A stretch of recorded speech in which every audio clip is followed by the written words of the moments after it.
नमस्कार, आपण पाहत आहात केपी महाराष्ट्र प्राईम न्यूज। बातमी मागचं सत्य, निर्भीड, निष्पक्ष आणि विश्वासार्ह। KP Maharashtra prime news.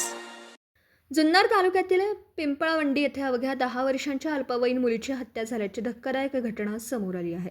चौथी इयत्तेत शिक्षण घेणाऱ्या या मुलीवर अत्याचार केल्यानंतर तिचा गळा वळून खून करण्यात आल्याचा प्राथमिक संशय व्यक्त होतोय। या घटनेने संपूर्ण परिसर हादरला असून नागरिकांमध्ये संतापाची लाट उसळली आहे।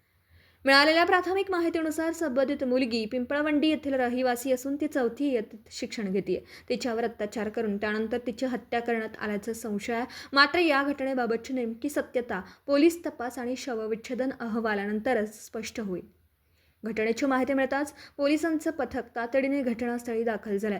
पोलिसांनी घटनास्थळाची पाहणी करून महत्त्वाचे पुरावे संकलित करण्यास सुरुवात केली आहे। या प्रकरणातील एका संशयिताला पोलिसांनी ताब्यात घेतल्याची प्राथमिक माहिती असून त्याची चौकशी सुरू आहे। दरम्यान या घटनेमागील नेमकं कारण काय, मुलीवर अत्याचार कधी आणि कुठे झाला, तिची हत्या नेमकी कोणत्या परिस्थितीत करण्यात आली, यासह या गुन्ह्यात आणखी कोणी सहभागी आहे का, याचा तपास पोलिसांकडून करण्यात येतोय।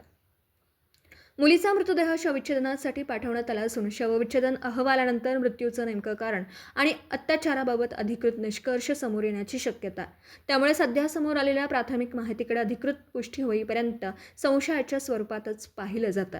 अवघ्या 10 वर्षाच्या चिमुकलीचा अशा पद्धतीने मृत्यू झाल्याने पिंपळावंडी परिसरात हळहळ व्यक्त होतीये। या घटनेतील दोषींना कोणतीही दया न दाखवता कायद्यानुसार कठोरात कठोर शिक्षा करण्यात यावी अशी मागणी नागरिकांकडून केली आहे। दरम्यान पोलिसांच्या तपासातून या घटनेचं नेमकं कारण, आरोपीची भूमिका आणि गुन्ह्याचा संपूर्ण घटनाक्रम स्पष्ट होईल। संपूर्ण जुन्नर तालुक्याचे लक्ष या तपासाकडे लागलं। केपी महाराष्ट्र प्राईम न्यूजसाठी मुख्य संपादक प्रशांत आठवले। आज दुपारी साधारणतः 2 वाजण्याच्या दरम्यान एक मिसिंग मुलगी झाली असे समाजामध्ये एक मेसेज गेला।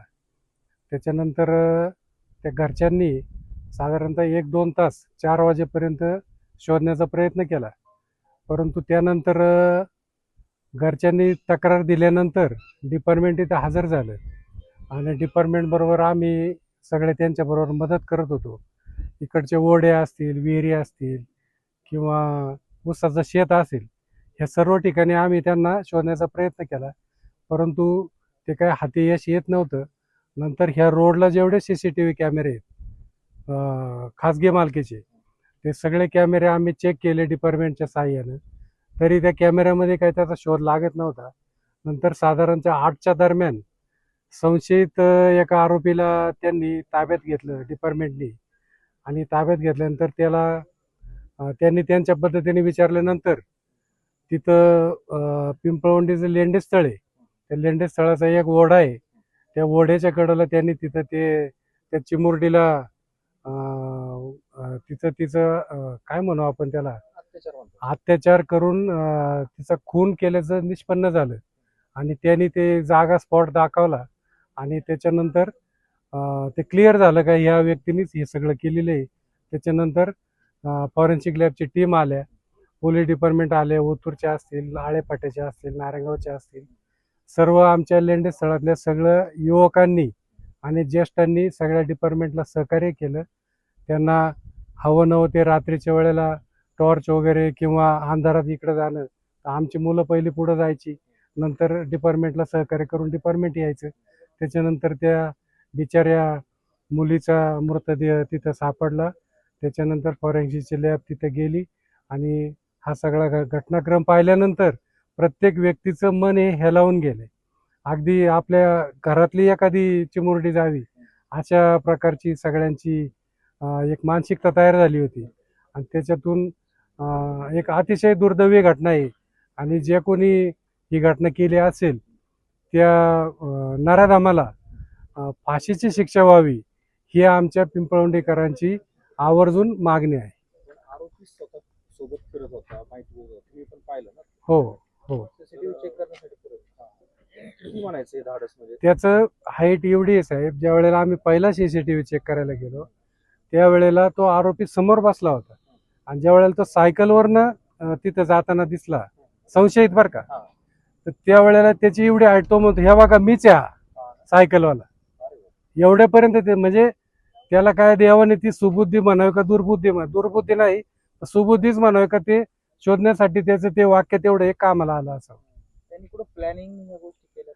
नाही ते आता कसं आता प्राथमिक दर्शनी आम्हाला नाही सांगता येणार. बस धन्यवाद. त्याची काय नमस्कार. पार्श्वभूमी होती का त्याच्यामध्ये? पार्श्वभूमी आता तो शेतीत काम करणारा मुलगा, त्याची पार्श्वभूमी तरी आपण म्हणजे असं कधी जाणवलं नाही आमच्या पिंपळवंडीकरांना. कारण ज्याला गरज लागेल त्या शेतकऱ्याकडे तो कामाला जायचा रोजंदारीने आणि परत घरी जायचे संध्याकाळी. आता इथले बरेचसे लोक अशी आहेत का ती रोजंदारीने कामं करतात. वय किती त्याचं? साधारणतः 20 ते 25 वर्षाचं वय असावं त्याचं. आणि ते चिमुरडीचं बालिकेचं 10 वर्ष, ती मला वाटतं चौथीला होती ना, चौथीला होती ती. काय नातेसंबंध, ओळख काय असं काय? नाही, तो फक्त आमच्या मळ्यातल्या आमच्याकडेच जनरली ती लोक कामाला जास्त असतात. ते पाण्यातला होता आणि हा असं करेल असं कोणाला कधीही वाटलं नव्हतं.